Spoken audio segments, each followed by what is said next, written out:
À une époque dominée par le mal, la science et la perversion, on ne sait plus quoi et qui croire. Vous avez beau essayer d'y voir clair, mais votre esprit est rempli de questions. D'où viens-je? Où vais-je? Quelle est ma place dans le plan du Créateur? Comment accéder à la vie éternelle et surtout, combien ça coûte? À travers nous, obtenez enfin les réponses que vous méritez. Pêcheurs et pêcheresses, ouvrez votre cœur et votre portefeuille. Voici le jour du Seigneur.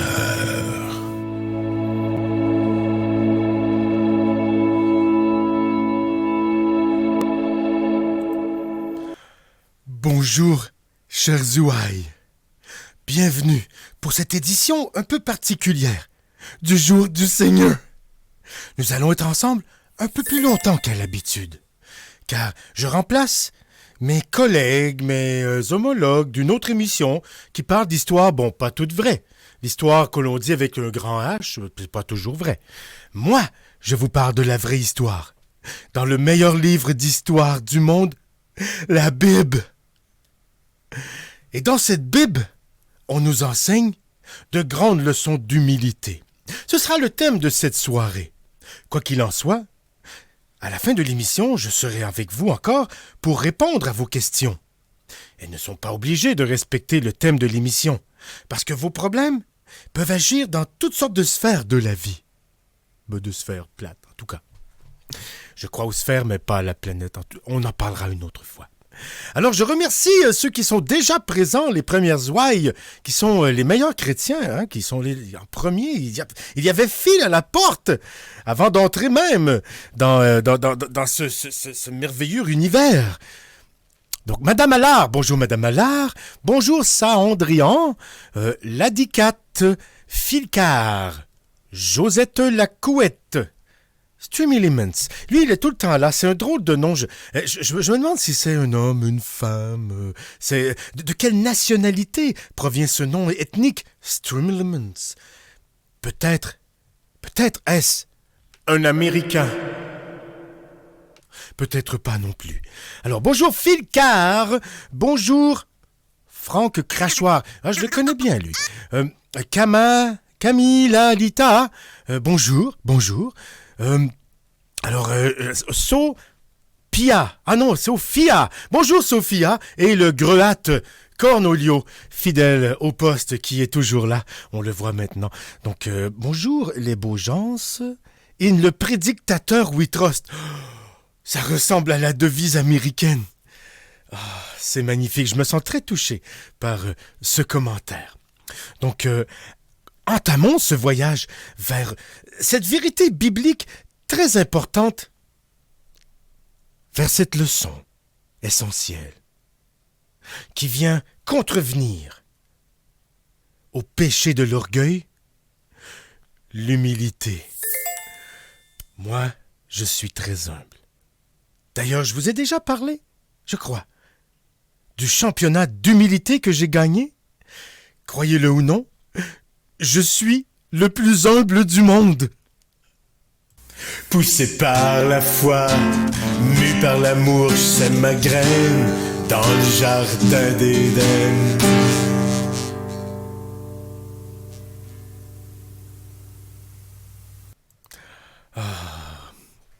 J'aime bien cette petite chanson. Alors, allons-y pour notre homélie de cette semaine. Je crois même que je vais me laisser accompagner par le chœur angélique. Que voici. Mes chers frères et sœurs, rassemblés ici, écoutons la sagesse de notre Seigneur, si précieux, si béni. Aujourd'hui, je parle d'humilité, une vertu divine, en particulier pour nos sœurs, dont le rôle est encline. L'humilité, c'est une lumière, une douceur en action. Elle guide nos pas, elle est notre attraction. Femmes de foi, écoutez bien cette chanson. Soumettez-vous à Dieu et à votre mari avec passion. Dans les Écritures, l'enseignement est clair. l'épouse humble doit toujours vénérer. On apprend dans Éphésiens 5, 22 à 24. On dit, femmes, soumettez-vous à vos maris. C'est un devoir, comme l'Église se soumet au Christ. Ainsi doit la femme honorer l'époux de ses vœux. Ce n'est pas un fardeau, mais une douce couronne. De servir amour, c'est ce que Dieu ordonne. La soumission, c'est un acte de foi. Une humble prière. Vous voyez, on revient à l'humilité. C'est aussi suivre le chemin que Dieu veut vous faire. Ce n'est pas une chaîne ou une contrainte amère. Non, c'est une liberté dans l'amour, une grâce sincère. Un mariage en Christ, c'est une union divine, où chacun respecte les rôles que Dieu dessine. Le mari aime sa femme, comme Christ aime l'Église. La femme en retour suit avec aisance et sans convoitise. Mes sœurs, soyez humbles, pleines de grâce. Acceptez avec joie ce chemin, cette place. Votre humilité, c'est une force, une beauté éclatante. Elle reflète l'amour divin, une lumière rayonnante. Regardez Sarah, l'épouse d'Abraham, qui est bénie. Elle est un modèle, une étoile infinie. Avec obéissance et humilité, elle suivit son mari. Et par sa foi, elle reçut la promesse de Dieu dans une crainte infinie. Il faut craindre Dieu. L'humilité ne nous diminue pas. Elle élève. Elle montre la puissance de l'amour qui élève. Car c'est le désir égoïste et l'arrogance qui a perdu Ève au jardin d'Éden. Femme de foi, regardez Marie, la mère du Sauveur, bénie entre toutes les vies. Son humilité et sa soumission à l'ange du Seigneur ont changé le monde, apportant la paix et le bonheur. L'humilité envers Dieu, c'est se soumettre à sa volonté. C'est reconnaître sa grandeur, sa bonté. C'est dire que ta volonté soit faite avec cœur et trouver dans cette soumission la paix, la douceur. Mes chères sœurs, l'humilité est une vertu, un trésor caché. Elle nous rapproche de Dieu, elle nous rend attachés à son plan parfait. Vivant dans l'amour, marchant dans sa paix. Femmes de foi, et hommes aussi, embrassez cette humble soumission. C'est un acte d'amour, c'est une vraie mission. Dieu veut votre cœur. Il voit dans votre cœur. Il connaît vos désirs. Il vous bénira en toutes choses. Il vous inspire. La soumission n'est pas une faiblesse, mais une force divine. Elle témoigne de la foi, de l'amour qui fascine. C'est une danse sacrée, une harmonie pure, où chacun trouve une place qui a de l'allure. Ainsi, mes frères et sœurs, marchez avec humilité. Mes sœurs, suivez votre mari dans la grâce et la félicité. Dieu bénira votre foyer, votre union sacrée. Et vous trouverez en lui paix et sérénité. Que le Seigneur nous guide, nous inspire chaque jour, dans l'humilité et dans l'amour. Rendons gloire à Dieu, notre guide, notre lumière.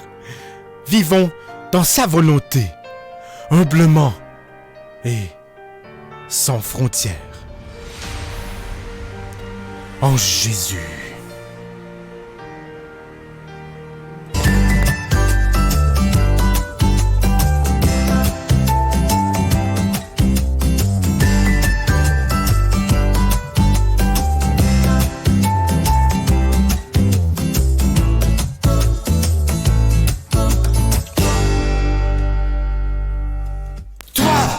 Mon ami, crois en Jésus.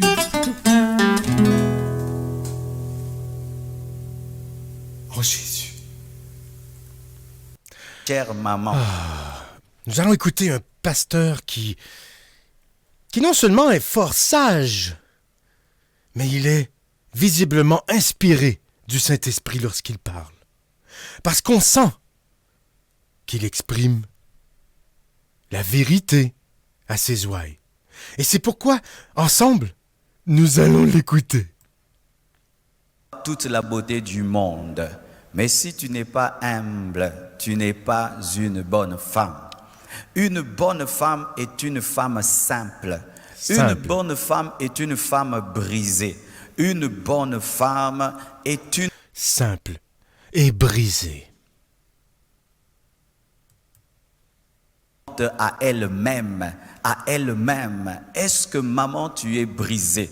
Ton orgueil, que tu sois célibataire, que tu sois une femme mariée, est-ce que tu as vaincu l'orgueil? L'orgueil face Péché. à ton intellect, l'orgueil par rapport à ta beauté, l'orgueil par rapport à l'argent de ton mari ou ton propre argent, l'orgueil par rapport à ton niveau intellectuel, l'orgueil de la femme peut venir de beaucoup de choses. Est-ce que tu as vaincu l'orgueil? C'est comme ça que l'on voit qu'une femme est, comme Dieu l'a voulu, simple et brisée. Elle ne se trouve pas particulièrement belle. Elle ne se croit pas intelligente. Elle ne se vante pas de la richesse de son mari. Ce genre de femme idéale, parfaite, s'oublie elle-même derrière les besoins de son mari. Elle se définit par son mari. Elle est fière de lui, de ses accomplissements, et elle le soutient dans les échecs. Tout en soustrayant sa propre personne, comme si elle ne comptait presque pas du tout.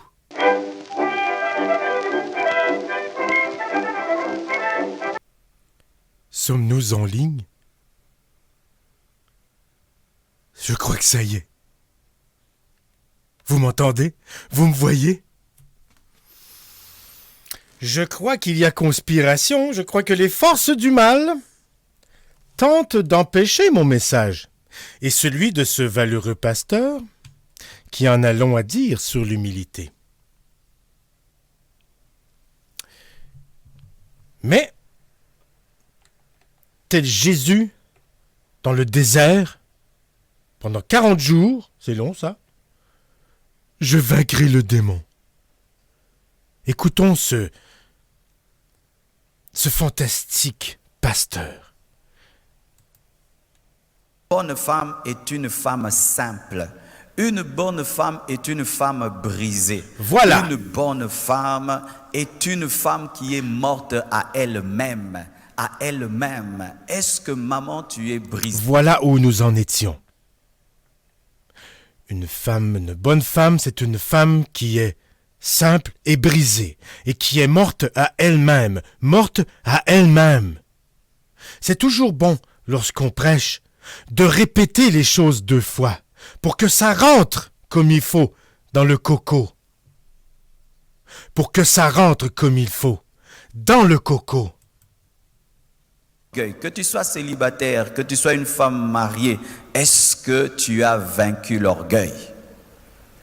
L'orgueil face à ton intellect, l'orgueil par rapport à ta beauté, l'orgueil par rapport à l'argent de ton mari ou ton propre argent, l'orgueil par rapport à ton niveau intellectuel, l'orgueil de la femme peut venir de beaucoup de choses. Est-ce que tu as vaincu l'orgueil? Si tu n'as pas vaincu l'orgueil, il y aura un problème au niveau de ton mari, parce que ton orgueil fera toujours que tu vas t'opposer à ton mari. Et si tu es célibataire, ton orgueil fera que tu t'opposes toujours à ton fiancé. Lorsque la femme se sent confiante, intelligente, et qu'elle pense par elle-même, c'est là qu'elle commence à s'opposer à son mari. Et là, c'est la discorde. Combien de mariages ont été détruits par des femmes qui n'étaient pas assez simples et brisées. Qui ne se marient pas parce qu'elles sont orgueilleuses, c'est tout. Elles n'ont pas un démon de célibat, c'est l'orgueil. Tu es orgueilleuse, tu peux avoir un problème avec ton fiancé, jamais tu ne peux demander pardon. Tu peux avoir un problème avec ton fiancé, non, jamais... parce qu'elle se croit son égale. Elle n'est pas simple ni brisé.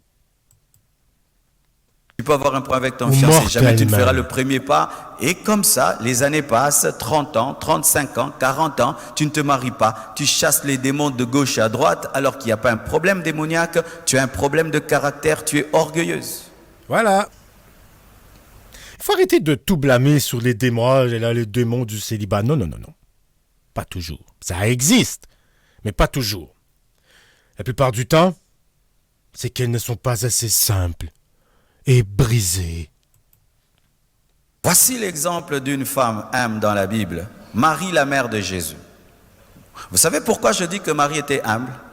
Elle est allée dans la chambre haute, mais elle n'a pas pris le devant pour prêcher à la place de Pierre, disant Pourtant, parmi toutes les femmes de la Bible, c'est elle la superstar. Marie, la mère de Jésus. de prêcher. Elle était dans la chambre haute, mais n'était pas chef dans la chambre haute, alors que Jésus était son fils. Elle pouvait dire, je suis la mieux placée pour prêcher le jour de la Pentecôte. Non, elle se fait petite, elle ne dérange pas Pierre, elle ne dérange pas les apôtres, et on ne sent même pas Marie déranger l'église primitive. Non. Tu t'imagines, ton fils meurt à la croix, et puis il commence une grande église, première prédication, 3000 membres, il fallait que Marie soit tout le temps là. Hey, l'église de mon fils, je dois être diaconesse, l'église de mon fils, je dois être ancienne de l'église. Marie n'a jamais fait cela. Quelle humilité, elle n'a jamais dérangé les apôtres. Ça l'a beaucoup aidé de voir son fils mourir atrocement torturé sur la croix. Ça l'a beaucoup aidé à devenir simple et brisé. Et j'aime, bien-aimés frères et sœurs, cela. Est-ce que tu as la capacité de te faire petite des fois? Tu as la capacité de diminuer des fois? Alors que tu as la connaissance, tu as l'intelligence, tu as l'argent, tu as tout. Que tu crois. Mais tu t'humilies. Une bonne femme est humble. Une bonne femme est brisée, taillée, façonnée par la croix de Jésus-Christ. Brisé, taillé et façonné. Comme on brise l'argile, afin ensuite de la tailler et la façonner en épouse parfaite. Une fois qu'elle est bien brisée, elle se laisse façonner. Alors, on peut en faire l'individu que l'on veut. Et cette personne apprendra toujours à se faire passer en dernier, à être discrète, à ne parler que lorsqu'on lui pose des questions pertinentes à ses fonctions. Où est-ce qu'est le beurre? D'où est-ce qu'ils sont mes culottes? Il peut-tu arrêter de broyer, le bébé? Des questions qui font appel à son champ de compétences, sa juridiction. Elle ne doit pas exprimer des opinions sur la politique, la morale ou n'importe quel sujet qui concerne les hommes. Vente par rapport à toi-même, tu ne seras jamais une bonne femme. Jamais. Et surtout dans le mariage, ce qu'un homme cherche, c'est une femme humble. Et brisé. Une femme humble garde son mari. Une femme orgueilleuse va le perdre, parce que pendant que tu manifestes de l'orgueil face à ton mari, il rencontrera une femme qui manifeste l'humilité et il risque d'être attiré par elle. Voilà. Si vous résistez, votre mari en brisera une autre, qui se laissera tailler et façonner selon les désirs du mari. C'est comme ça qu'on parvient à avoir un mariage réussi avec une femme simple et brisée. Humilité. Ton mari parle, tu te tais. Alors, Ton mari parle, tu te tais. C'est extrêmement simple à comprendre. Extrêmement simple à comprendre. Toujours répéter. ton mari parle, tu te tais.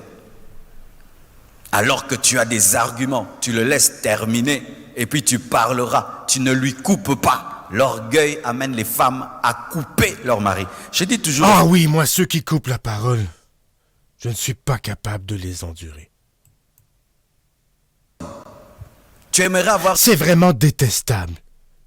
On essaie de comprendre ce que quelqu'un dit et quelqu'un intervient toujours pendant qu'il parle pour couper la parole, Et on ne comprend pas la phrase, on ne sait pas de quoi il parle. Si tu étais un... Vous en connaissez des gens comme cela? Parce que des fois, vous ne... Moi, oui. Et même des femmes. Si tu étais un homme, tu as épousé une femme, tu aimerais que quand tu lui parles, qu'elle te coupe. Ou tu aimerais avoir une femme, quand tu parles, elle garde silence et puis elle parle ensuite. Je ne... Parce qu'elle est simple et brisée. vous taire, mais laissez le mari terminer Voilà. et puis parler. Parce que c'est un... Pour dire je m'excuse, ou tu as... Vous aurez, une fois que le mari aura terminé, vous aurez l'occasion de dire je m'excuse, ou tu as raison, ou je t'aime. Vous aurez l'occasion. Parce que vous êtes libre. Tant que vous êtes simple et brisé. de couper la parole à ton mari. Journée de la femme, alléluia. Journée de la femme, alléluia. Fallait pas m'inviter. Troisièmement, c'est une travailleuse. Une bonne femme est travailleuse. Oui. Et quand j'ai dit travailleuse, une fois je l'ai dit dans la Convention des femmes, Et ne demande pas salaire. travailler dans une entreprise, avoir un emploi, c'est être active. Car pour ma part, vraiment, même les femmes ménagères travaillent.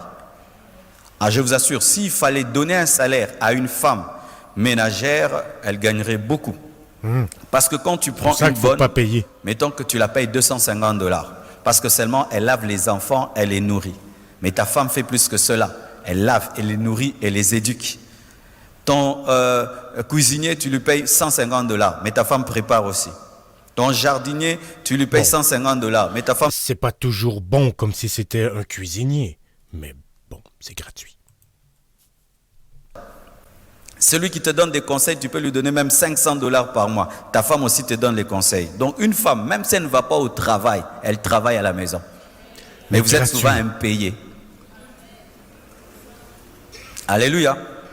Alors maman, ne dis jamais que tu ne travailles pas. Maman, tu fais quoi dans la vie? Moi, je ne travaille pas. Oh, prendre soin des enfants. Ah, quel travail. Gérer une maison, gérer un mari qui se réveille le matin. Où est mon pantalon? Où est ma veste? Mon café? Mon thé? Tout les... Ah non, c'est grave, c'est grave. Alléluia. Vous voyez comme il rend hommage à la femme.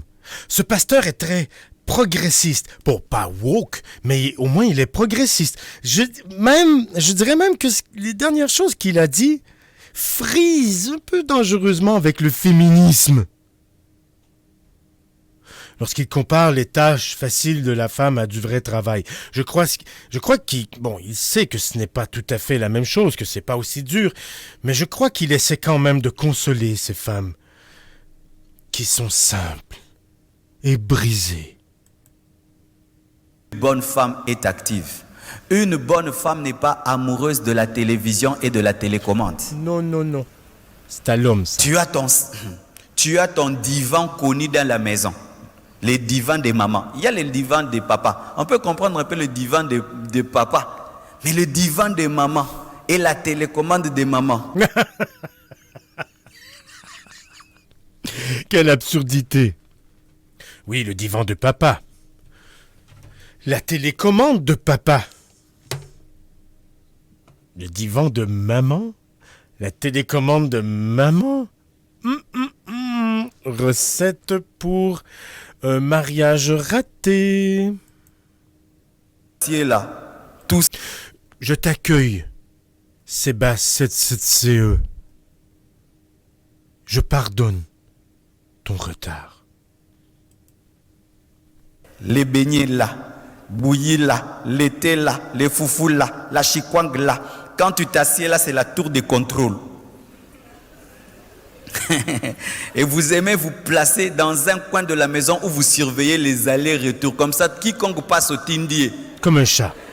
Je connais une femme comme ça. Donc, quand elle s'assied à la tour de contrôle, il faut éviter qu'elle te voie. Soit mon au tin. Hey, yakawa. Yelanga, memelanga. Une femme n'aime pas la télé. Une femme n'est pas attachée aux séries télévisées. Pas une vraie bonne femme. Des enfants attachés aux séries télévisées, toi aussi. Et vous, mes sœurs qui êtes célibataires, quand déjà tu prends l'habitude à la maison, tu ne travailles pas. Tu es madame télévision. Quand tu te marieras, tu auras de sérieux problèmes. Beaucoup de sœurs se marient. Il suffit seulement qu'elles torchonnent. Rien que cette partie-ci, Amélie Pema. Elles ne sont pas habituées aux tâches dont la femme hérite, parce qu'elles ne sont pas mariées. Elles ne sont pas habituées à torcher hommes et enfants.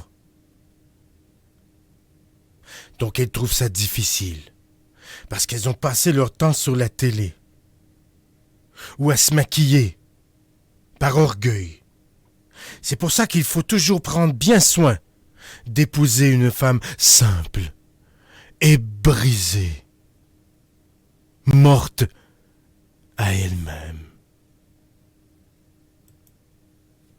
Nyonso.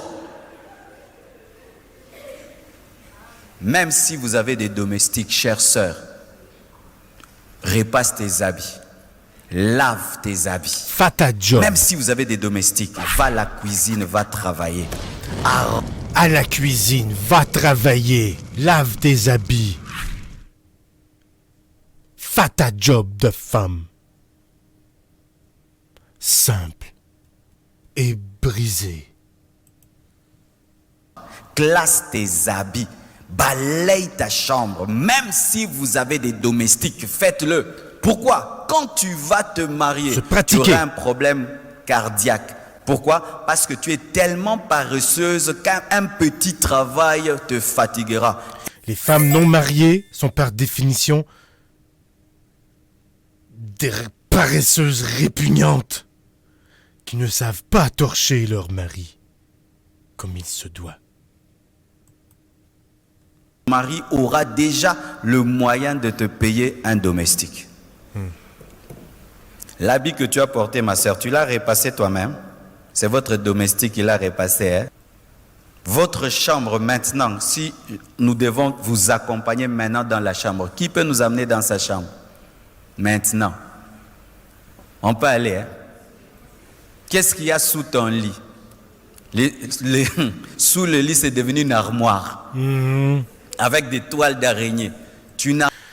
Si ma tendre épouse n'accomplissait pas son devoir de femme et laissait tout à nos quelques 8 domestiques, je la chasserais de mon foyer.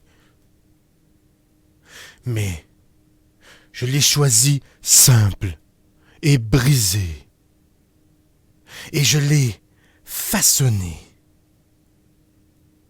tellement bien qu'aujourd'hui elle obéit au doigt et à l'œil. Elle se sent toujours coupable s'il manque quelque chose. Elle se sacrifie toujours pour les autres. S'il y a juste assez de viande pour chaque personne, mais que j'ai très faim, elle me donne sa part. Parce que c'est une bonne femme, humble, évidemment simple et brisée, morte pour elle-même.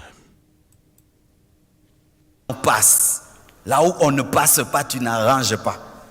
Tu arranges ta maison après 3 mois. Donc tu as 3 mois de désordre, 1 jour de propriété. Une femme est travailleuse. Quand elle gagne l'argent, elle pense comment investir. Elle ne pense pas aux bijoux. Amen. Hein? Une femme... Elle donne son salaire à son mari, plutôt que de s'en servir pour s'enorgueillir de bijoux et de beaux habits. Elle investit dans sa famille. Elle investit dans le bonheur de son mari, qui pourra peut-être, avec cet argent, se payer un peu de répit. Genre dans un club de golf en Caroline du Sud. Elle dit comment je vais investir, comment je vais multiplier. Elle ne pense pas d'abord aux habits. Non. Elle ne pense pas d'abord aux bijoux. Non. Elle pense à investir et à multiplier. Quel projet tu as, chère femme? Est-ce que tu rapportes même l'argent à la maison ou tu as le projet de le faire? La maison. Car sachez, comme je le dis toujours, si pendant la vie... Femme qui m'écoutez, si vous n'avez pas de mari et que vous travaillez, que faites-vous de votre salaire?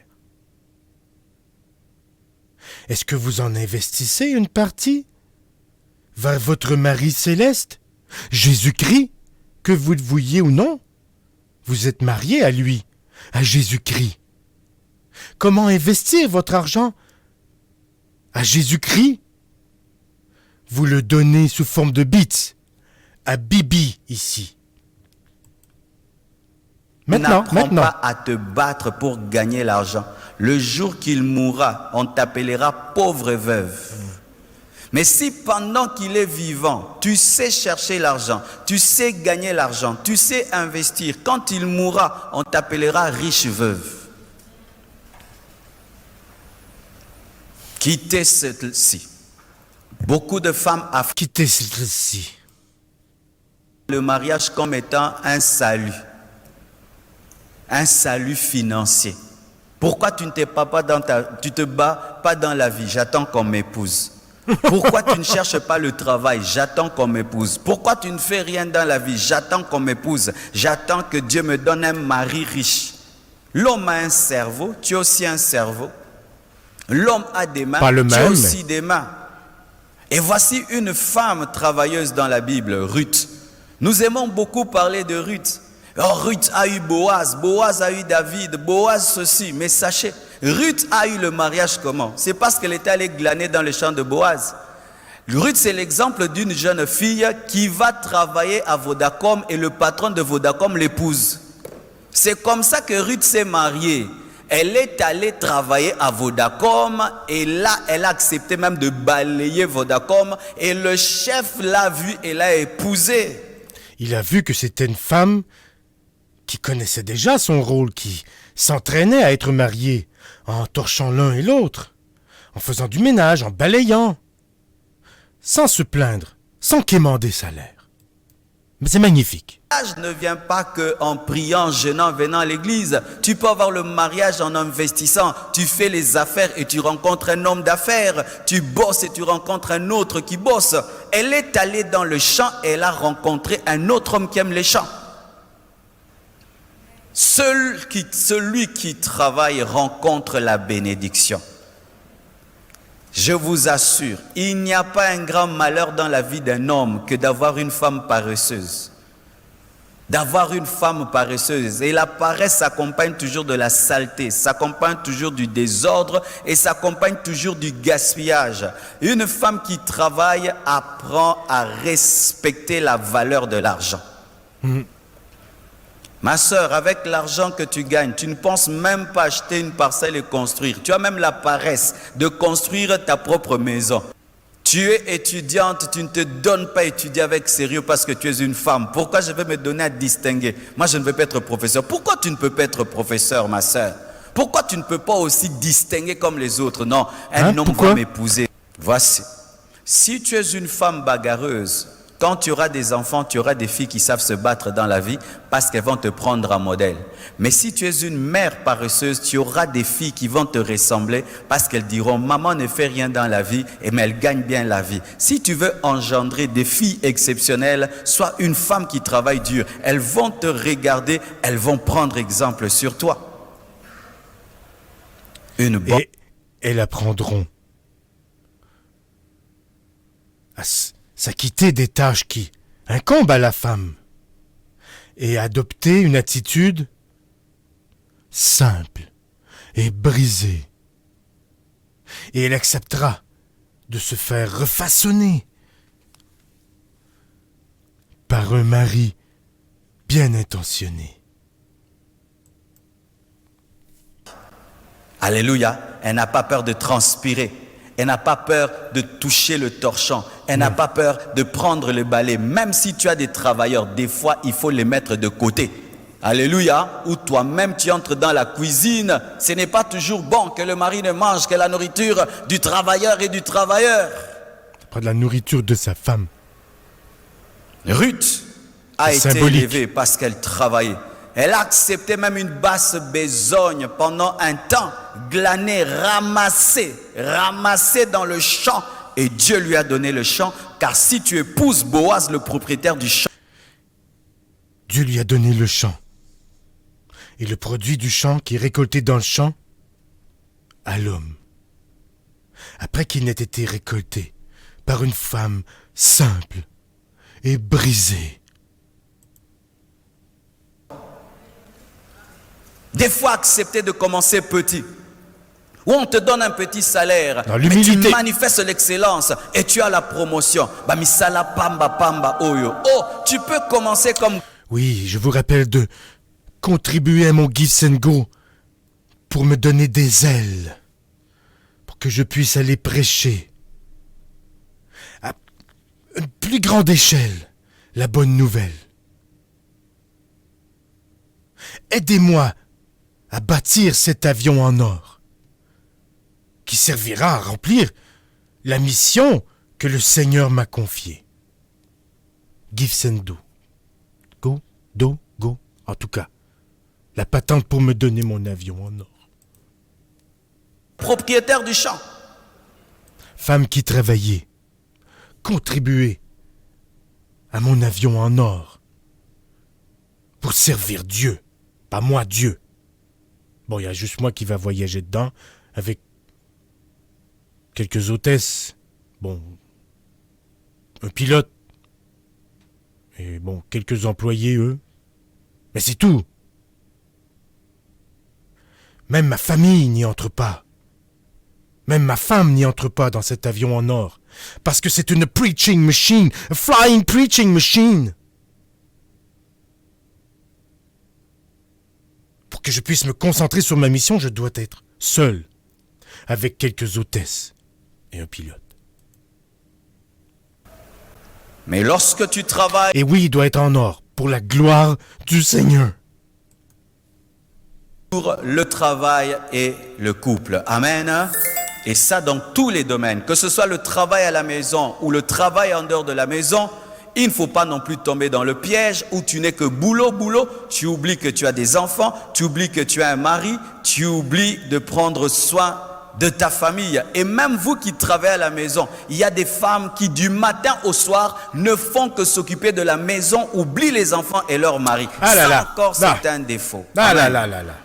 Péché d'orgueil. Tongo, balayer, nettoyer, balayer, préparer, nettoyer. Celui pour qui tu balayes, pour qui tu nettoies, tu ne causes pas avec lui, tu ne lui parles pas, tu ne lui donnes pas la tendresse et l'amour, mais tu es balayé, préparé, envoyé, balayé, préparé. Encore une autre erreur. Mais au moins, elle balaye, elle Le nettoie. bonheur est dans l'équilibre. Alléluia. Dans l'équilibre. Mais évidemment, il ne suffit pas que de balayer et d'être simple et brisé. Il faut s'acquitter du devoir sacré, celui de procréer. Leur mari en travaillant beaucoup pour leur mari. Elle ressemble à Marthe qui est allée cuisiner pour Jésus-Christ pour ne pas écouter Jésus. Et il y a des femmes comme ça qui ne passent pas du temps avec Maudite leur mari, Marthe. mais en train de cuisiner pour leur mari, en train de préparer pour leur mari, alors qu'il faut d'abord que tu aies l'intimité avec ton mari et ensuite tu cuisines pour lui. Voilà. Car ta- Il faut commencer par avoir l'intimité avec le mari avant de cuisiner pour lui. Bonne dans sa bouche si tu n'as pas C'est ça. Dans sa bouche. lui. Amen. Hein? Évitez cela. Vous n'avez pas d'intimité, mais vous êtes tout le temps cuisine. Ce n'est pas la parole de de Dieu. la fuite. D'abord l'intimité, ensuite la cuisine. Voilà. Je suis dans... Oh, un instant, on n'est pas encore là. Vous voyez comme on en apprend long lorsqu'on écoute une personne sage, qui sait de quoi il parle. Maintenant, femme, si vous voulez prendre mari, si vous voulez que Dieu vous donne un époux, apprenez à être simple et brisé. Et laissez-vous façonner aux mains de votre maître, votre mari. En Jésus,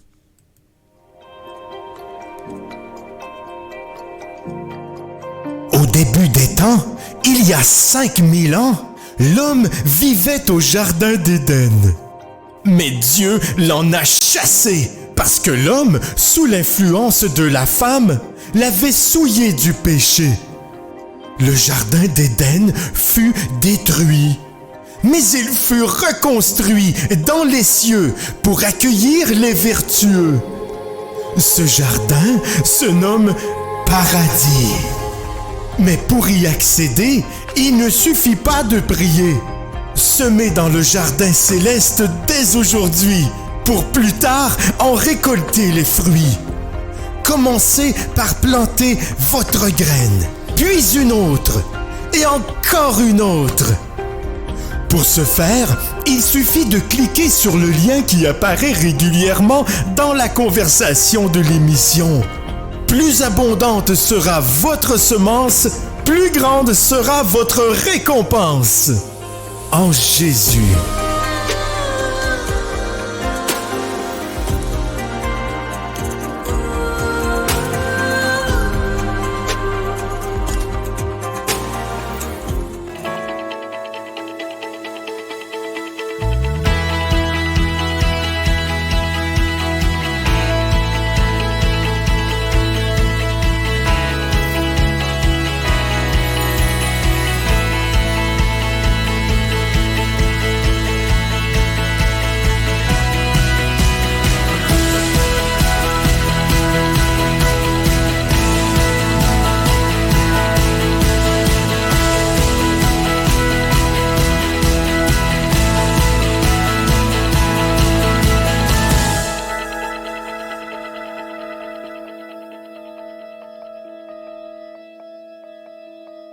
Au sommet de la montagne, dans l'air pur et divin, le sacrifice se dévoile, offrande d'un amour sans fin. Un acte noble et puissant qui transcende les limites, où l'ego s'efface, où l'âme s'élève, libre et invite. Le sacrifice, une offrande sacrée, un don de soi, le renoncement désintéressé. Une voie de choix, c'est l'abnégation, le dépassement de soi. Pour le bien de l'autre, pour que brille la foi. Dans les pages de l'histoire se trouvent les témoins, des héros, des martyrs, des êtres d'exception. Ils ont offert leur vie, leurs rêves, leur existence pour un idéal, pour une cause, avec persévérance. Le sacrifice, c'est donner sans attendre en retour. C'est être prêt à perdre, à souffrir pour l'amour. Dans la douleur, dans la peine, il trouve sa grandeur, car il relève la force d'un cœur noble et pur. Jésus, l'agneau divin, incarne le sacrifice suprême. Sur la croix, il se livre pour que le monde lui-même, Son sang versé, sa vie offerte dans un pacte d'amour. pour nous racheter, nous offrir un salut pour toujours. Dans nos vies aussi, le sacrifice peut fleurir. Dans les gestes simples, dans les moments à saisir. C'est donner de son temps De son énergie, de sa joie. pour alléger le fardeau de ceux qui sont en moi. Le sacrifice, c'est se tourner vers l'autre avec empathie. C'est partager, Consoler, être là dans l'obscurité. c'est faire des choix difficiles pour le bien commun, pour que règne l'harmonie, pour que triomphe l'humain. Que nos vies soient marquées par le courage du sacrifice. Que nos actes reflètent une générosité sans artifice. Dans l'abnégation, trouvons la force de nous élever et que notre existence soit un hymne à l'amour donné.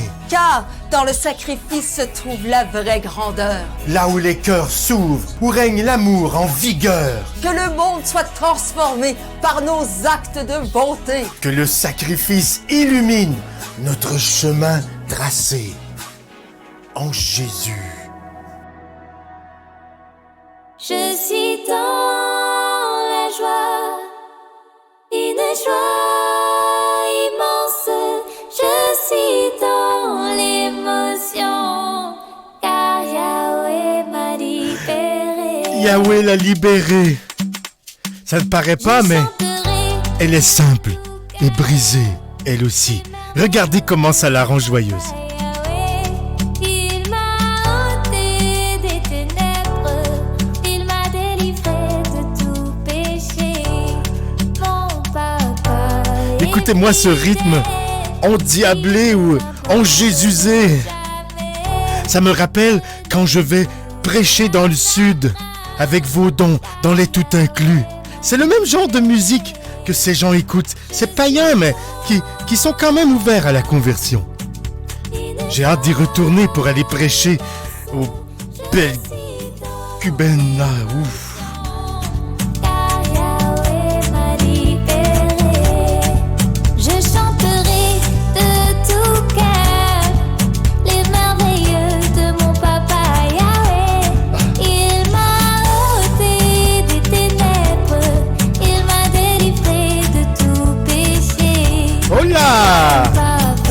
Cuba, Canada. Il ne m'abandonne jamais. Ragaton. Je n'ai plus rien à craindre, car Yahweh m'a libéré. Je suis dans la joie, une joie immense. Je suis dans l'émotion, car Yahweh m'a libéré.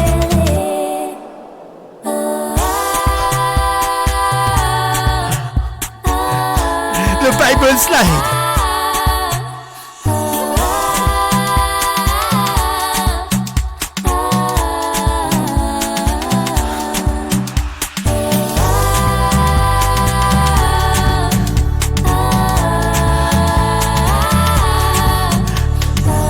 Donnez-moi des ailes en or, afin que je retourne prêcher dans un tout inclus. Ces gens ont vraiment besoin de mes services de pasteur.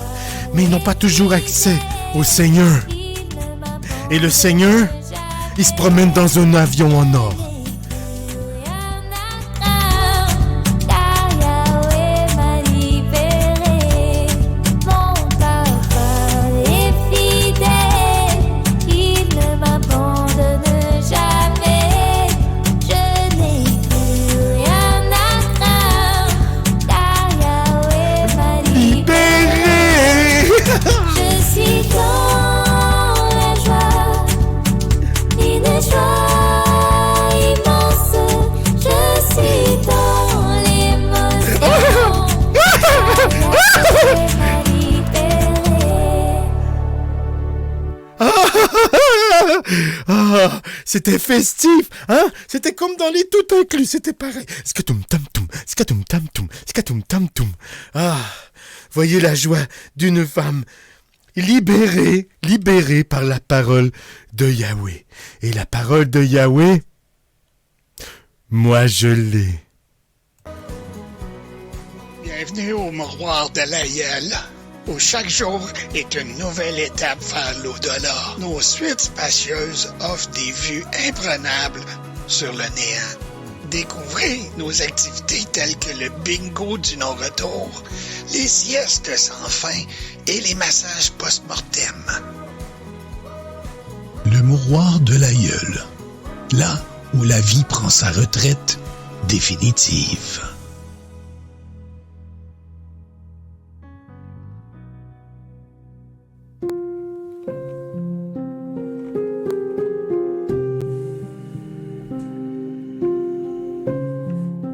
La vie est remplie de tracas. Il y a des décisions difficiles à prendre et des problèmes à résoudre.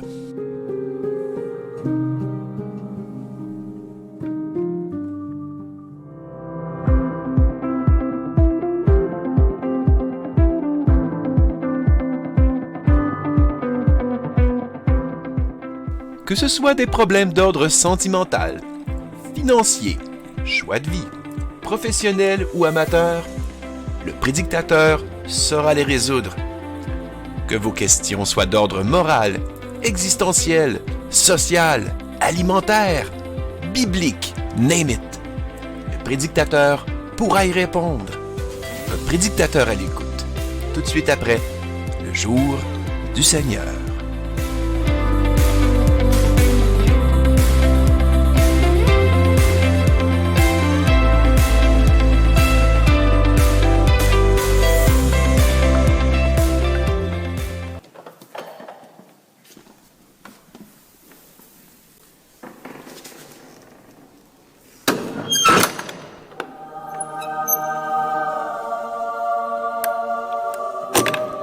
Me revoilà. Remis de mes émotions. C'était quelque chose, cette chanson. Cette femme, libérée par Yahweh, et aussi simple et brisée. C'est ce que nous allons retenir de l'émission d'aujourd'hui. Il est maintenant venu le temps pour moi de répondre à vos questions. Parce que oui, nous sommes en direct. Nous sommes en direct. Oui, mon cher Blaqueux. Oui, Twitch, la Swish 01. Oui, une vieille habitude. Oui, Seb Lavoie. Je suis très excité. Et oui, mon cher Stream Element, dont je ne connais pas l'origine. Commençons avec une première question. Police numéro 36. Il me demande, quand j'arrête un suspect, il arrive souvent qu'il blasphème, mais on n'a plus le droit d'être tapoché pour ça. Que faire? C'est vrai que le blasphème aujourd'hui n'est plus vu comme une offense grave. Pourtant, c'est pire que n'importe quel crime commis envers d'autres humains est moins grave qu'un crime commis envers Dieu. Cela va de soi. Mais malheureusement, notre société laïque ne reconnaît plus les offenses envers notre Seigneur Jésus-Christ. Et je comprends ton désarroi, mon cher police numéro 36, de ne pas pouvoir sévir sur le fait, à bout portant, à coups de matraque, contre ces blasphémateurs. Mais des gens qui œuvrent dans le même métier m'ont confié des trucs. Des policiers qui, comme toi, mon cher police numéro 36, ont à cœur les vraies valeurs et savent contourner les règlements laïques pour défendre notre Seigneur. Il suffit d'accuser ces personnes, ces blasphémateurs, d'entrave et d'obstruction. Une fois que c'est fait, vous pouvez l'embarquer dans votre autopatrouille et le processer au poste de police. Et rendu au poste de police, lorsqu'il est dans une cellule, c'est le moment de venger le Seigneur. Vous pouvez faire jouer des sons très forts, fermer la lumière, la rallumer, la fermer, la rallumer. Vous pouvez laisser échapper un petit peu de une petite chose, une petite patente, un petit sprout de pepper spray pour rendre son séjour inconfortable, afin qu'il comprenne qu'on ne pêche pas sans payer et que les blasphémateurs aussi, même dans notre société laïque, seront jugés. J'espère, mon cher police numéro 36, que cela t'éclaire, que ça t'aidera à mieux pratiquer ton métier de policier. Balthazar Ier me demande, mon voisin arrête pas de regarder ma femme lorsqu'elle se baigne ou se fait bronzer. Que faire? Je comprends, mon frère, que tu sois tourmenté par une telle situation. Mais avant d'aller réprimander ou de juger ton voisin, commence par regarder ton nombril. Peut-être que c'est de ta faute. Peut-être que tu laisses ta femme sortir dans une tenue qui n'est pas humble. Peut-être est-elle une aguicheuse, une Jézabel, qui se fait passer pour une bonne chrétienne, mais qui tente par tous les moyens d'exciter l'œil des hommes et des voisins. Si elle sort à demi vêtue pour se baigner dans un bikini ou, quelque chose de dégoûtant comme ça, mais c'est elle la responsable du péché de ton voisin. Et par extension, tu dois en assumer les conséquences, tu dois prendre les choses en main et corriger ce comportement impie, orgueilleux, si ta femme aime se montrer de la sorte, c'est que visiblement, elle n'était pas simple et brisée. Et tu n'as pas réussi, mon frère, à la façonner.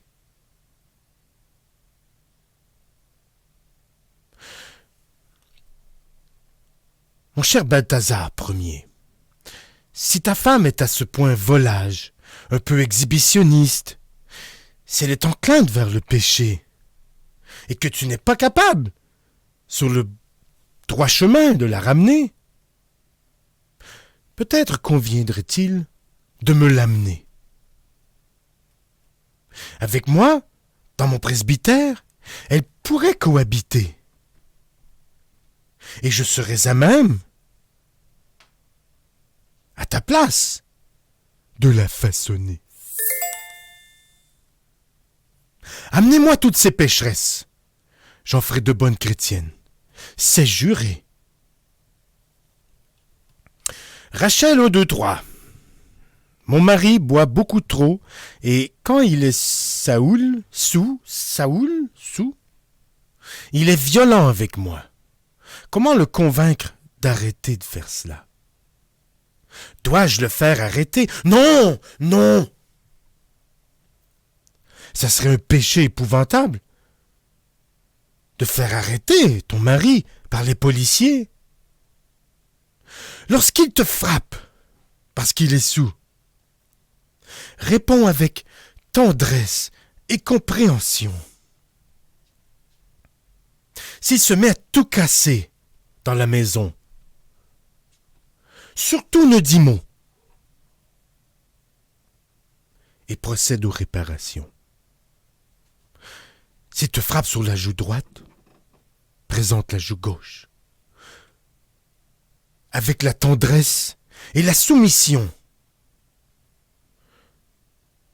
tu réussiras sans doute à avoir son absolution, à condition, bien sûr, d'implorer son pardon en Jésus. Jo B demande: je souhaite vraiment fort que Donald Trump se retrouve en prison suite au dénouement de cette semaine en cours. Oh là là là là! Oh là là là là! Je sais pas où tu as pris une telle opinion, mais elle est certes très désinformée. Ce procès n'était pas un vrai procès. C'est une perversion du système de justice. Parce que les méchants libéraux essaient de chasser Dieu du pouvoir. Et qui est le candidat élu de Dieu? Donald Trump. C'est pourquoi, par toutes sortes de manigances et de moyens légaux, ils tentent de l'empêcher de devenir le président. Certains même remettent en doute son immunité, dont il devrait jouir, afin de bien gouverner. Mais n'aie crainte. Nous allons prier ensemble, très fort, pour qu'il se relève de toutes ces épreuves et qu'il triomphe de ses adversaires, ces démocrates démoniaques, afin que Jésus revienne au centre des priorités des États-Unis d'Amérique et de son président prédestiné. Et s'il perd aux élections, nous saurons qu'il y a eu de la triche et malversation. Et en conséquence, les Américains, les vrais, les républicains, ils réagiront. En Jésus, bien sûr. Seb Lavoie demande: quel est le meilleur truc pour trouver une femme simple et brisée? Premièrement, il suffit de fréquenter mes assemblées, comme celle à laquelle vous êtes en train d'assister. Les femmes qui me sont loyales et fidèles, qui suivent mes conseils, sont certes bonnes à marier. Il peut y avoir une occasionnelle Jézabel qui fait semblant, mais en général, c'est un bon endroit pour la chercher. Ensuite, avant de te marier, prends le soin de te fiancer et essaie de remarquer certains comportements. Si elle s'oublie, si elle parle peu, si elle te met constamment en valeur, si elle accepte ta supériorité et ta domination, tu sais qu'elle est faite pour le mariage, comme Dieu l'a décidé. Parce que le mariage, ce n'est pas quelque chose que l'on peut changer et aménager ou moderniser. Certes, dans la société laïque, on marie n'importe quoi, hein? Des messieurs avec des messieurs, des madames avec des madames, des animaux avec des messieurs et des animaux avec des madames. C'est arrivé, oui. Qu'est-ce que ça donne, ça? Ça donne des enfants qui se prennent pour des chats et qui demandent une litière à l'école. Ça aussi, c'est arrivé. Choisissez bien. Allez butiner dans les fleurs de mon potager, car elles sont simples et brisées. En Jésus. UVH me demande, j'ai échappé 2 pots de peinture hier matin. Comment le Seigneur peut m'aider à ce que ça ne se reproduise plus? Mon cher UVH, tombe à genoux maintenant, même si ça fait un peu mal. Implore la pitié du Créateur et demande-lui de te prémunir de ces maladresses malencontreuses qui nuisent à ton bonheur. J'espère au moins que ton épouse est assez simple et brisée pour tout ramasser tes pots de peinture et ensuite te consoler comme une bonne épouse bien mariée. Sinon, peut-être me l'amener. Je verrai si je peux la réparer. Hein? On peut réparer une femme qui a été mal façonnée. En fait, il faut la rebriser pour la refaçonner. Je suis capable d'accomplir cela pour toi. Mais montre au Seigneur que tu es sincère et que tu es prêt à faire ta part d'effort pour te sortir de ce calvaire. Et offre quelques bits au Seigneur par le biais de ce chat ou par le Give and Go pour me donner des ailes en or. Parce que me donner des ailes en or, c'est donner des ailes en or au Seigneur. Moi, je ne retire aucun bénéfice. Même si je voyage à travers cet avion en or vers des paradis tropicaux, je n'en profite point. Je travaille sans arrêt à prêcher, à convertir toutes ces belles femmes tropicales qui ont soif du Seigneur, qui ont besoin de la consolation de leur pasteur. Sébastien 77 me demande: est-ce que vous communiquez avec vos frères pour moderniser les églises à votre image? Non. C'est une erreur de vouloir moderniser l'Église. De toute façon, l'Église catholique est perdue. Elle est perdue. Pourquoi? Justement parce qu'elle s'est modernisée. Elle a épousé la théorie de l'évolution, du Bing Bang. Elle donne maintenant sa bénédiction aux messieurs qui marient des messieurs et aux madames qui marient des madames. C'est ça l'erreur de la modernité. La modernité, c'est le péché. Il faut ramener les chrétiens dans le giron original, selon les vrais enseignements originaux des saints évangiles. C'est ce que je m'applique à faire. Et franchement, je suis pas pire. Pas pire pantoute. Donc, oublie la modernité, Sébastien. Vise la pureté. Contribue à cette émission. Et tu seras exaucé. En Jésus. De Greuat Cornolio. Je dois accompagner ma conjointe le week-end prochain dans un festival de musique crevette du démon. Comment réussir à y survivre sans tacher ma sainte culotte si blanche?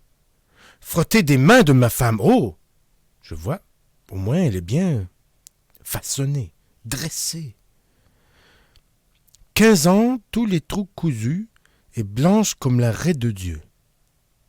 C'est magnifique. Ta lessive conserve toute sa pureté, sa blancheur, sa propreté, malgré toutes les souillures que tu peux y laisser. Pourquoi? Parce que tu as su façonner ton épouse, afin qu'elle efface toutes les marques de péché de culotte. Bon, je ne sais pas c'est quoi de la musique crevette du démon, mais sois prudent. Écoute bien les paroles. Écoute de quoi on parle dans cette musique. Des fois, ce n'est pas très clair. Des fois, le message est habilement caché dans des paroles qui ressemblent à des grognements comme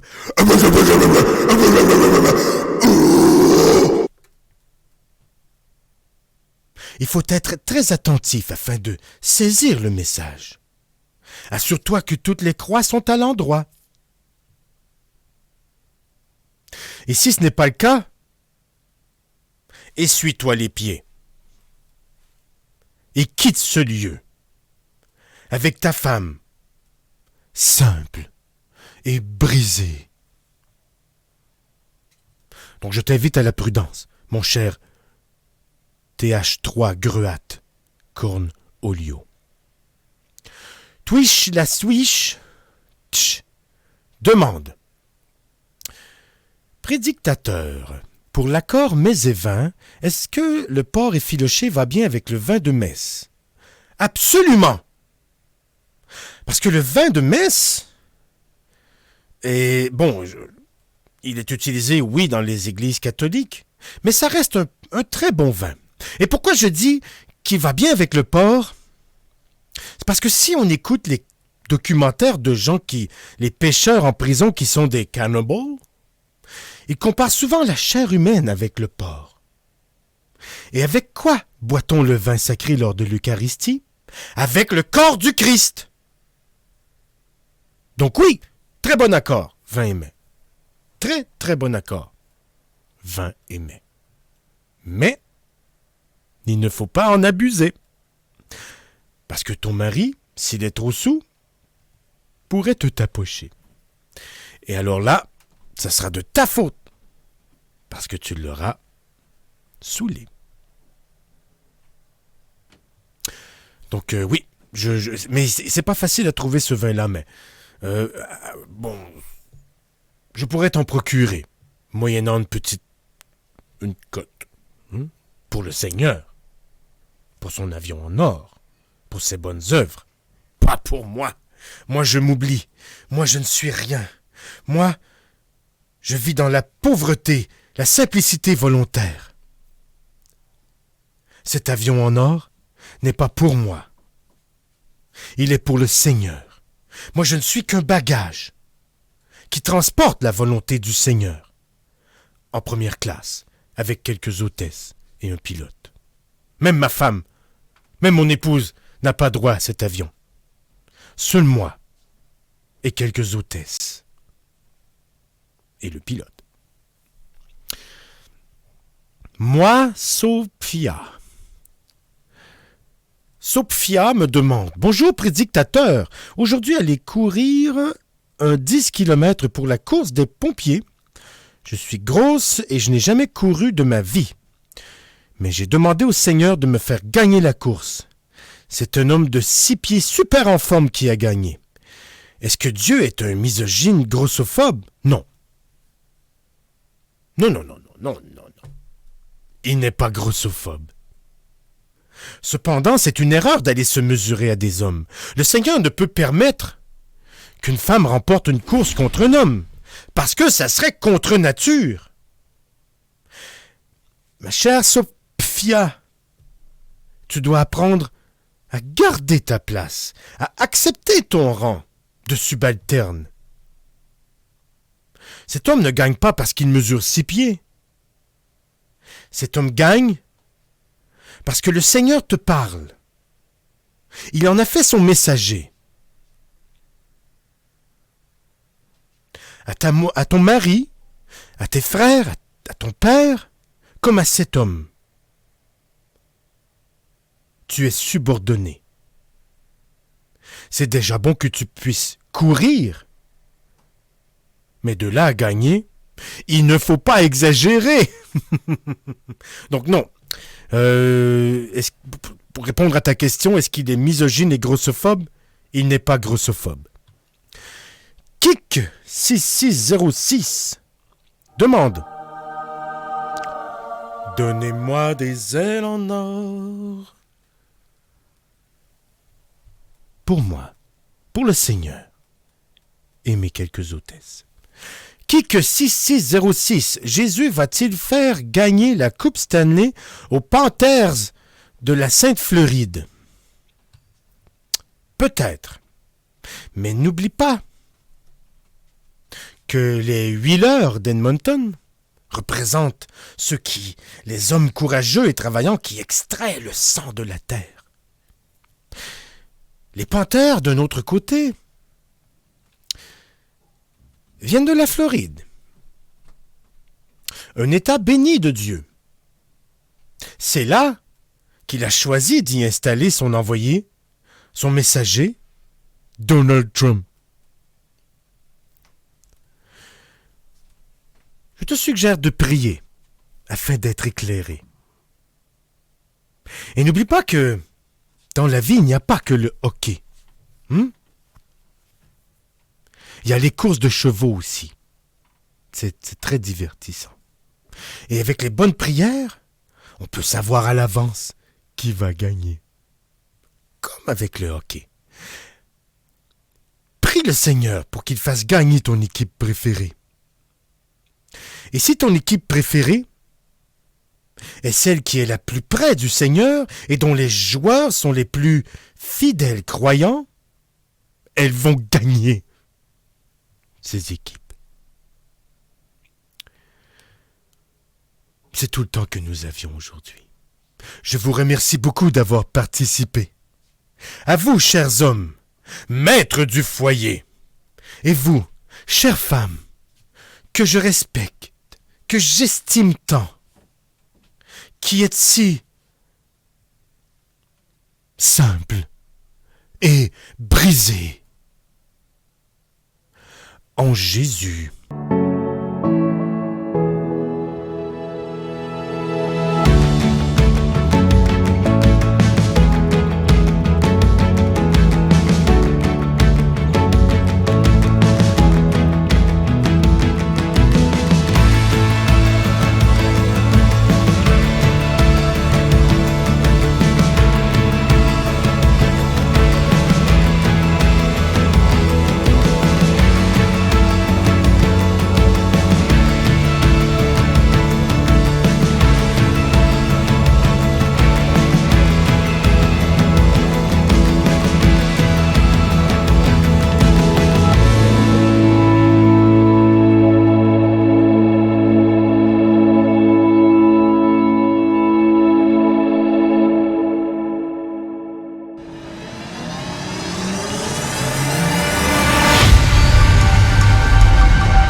Tout ce qui est TV sur Twitch.